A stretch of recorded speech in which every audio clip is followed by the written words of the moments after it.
Hi everyone, welcome back to Free From Friday. I'm Andrea from Movers and Bakers, and today I'm going to share with you my Biscoff Brownies recipe.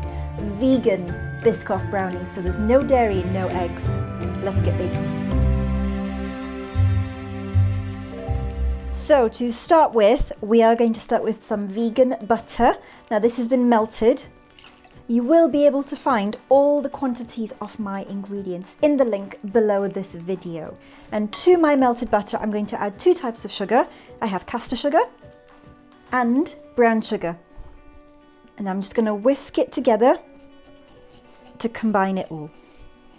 This is very stiff, but don't worry. Next, I'm going to add in my flax eggs. Now, if you've never made flax eggs before, they are really, really easy to make. All you need is some ground up flax. And in here, I've got 4 eggs worth. So it's 3 tablespoons of flax to 12 tablespoons of water. I find using warm water is best because it helps it get going really quickly. So all I've done there is I've put my flax seed in and my water in. I've just left it for about 15 minutes. And what will happen to it after 15 minutes is you'll find it'll go really gloopy. You can see that.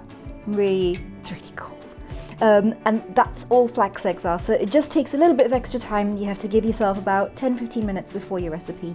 So all you do is you do that at the beginning when you're getting all your ingredients out and ready, and then by the time you come to kneading it, it's ready for you. So that's my flax eggs going in. You can, of course, adapt this recipe to being non-vegan, so you can use regular eggs and you can use butter instead of vegan butter. It will totally work as well, but I wanted to make it vegan just for you guys. And to that as well, I'm going to add my vanilla. One last mix with my whisk, and that should now become really thick but much runnier than it was before. For those of you who have been watching my videos, you will know that I've recently discovered Biscoff and I have a bit of an obsession with it. Do, if you haven't already, check out my Biscoff cookies recipe.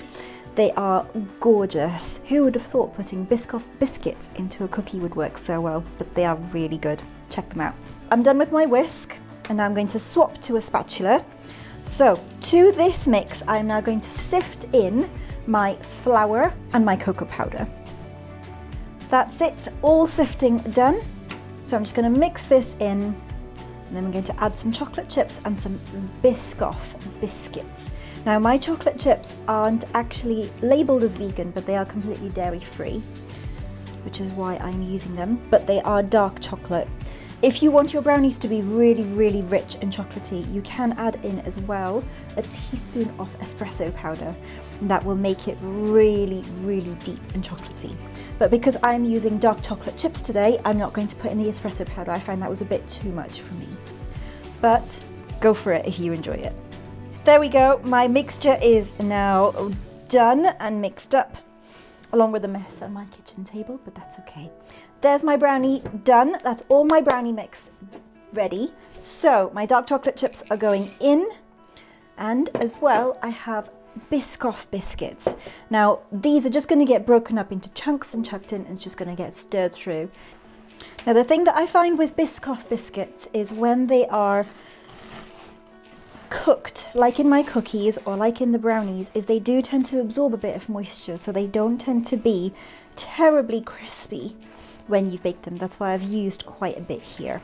Plus, in a Biscoff brownie, you want lots of Biscoff, right? And once you are satisfied, it is all completely mixed through, we're just going to pop it straight into our tin.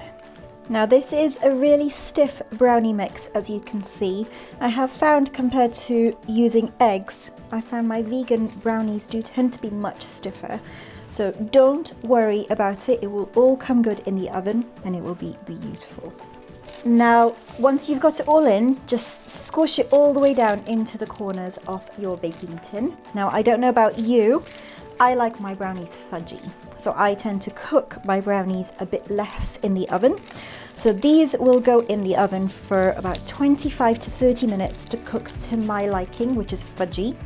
If you do like your brownies a bit more cakey, do put them in for a bit longer, about 35 to 40 minutes instead. So whilst I've been making this, I've had my oven preheating. So my oven has been preheating at 180 degrees. That's 350 Fahrenheit for those of you who work in Fahrenheit. And now for the final touch.